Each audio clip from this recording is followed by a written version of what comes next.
What we witnessed today was a minority of Republicans joining every Democrat in the House to double down on a failed, broken, inefficient, unfair, and at times cruel immigration system.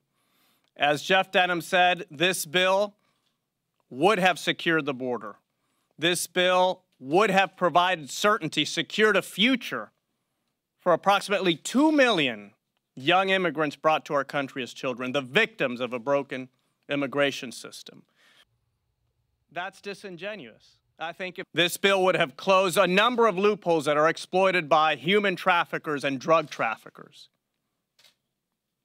But a minority of Republicans joined every Democrat to vote for the status quo.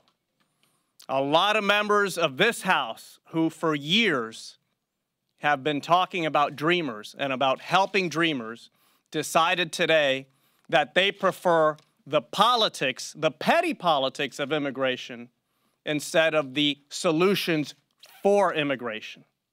The solutions are out there. It's really a cut and paste. How ironic that if you only care about the dreamers, if that's all you cared about, this bill gave 100% on that issue.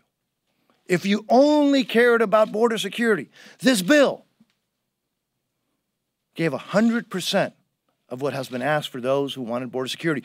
And if you're concerned, like so many of us are, about the separation of minors from their parents at the border, this bill has a permanent legislative halt to that.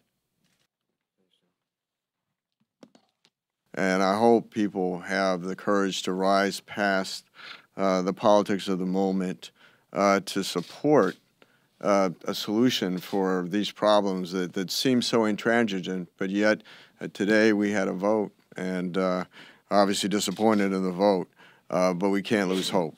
I think that there's not a district across the entire country that shouldn't be disappointed right now. You know, regardless of what part of the country you come from, there were important issues in this bill that should have been addressed. And this is something that each of us are going to have to go back home and explain to the folks that we represent what we're fighting for and why we're going to continue fighting on it. As far as the president, this was the 4 pillars. There's no question about it.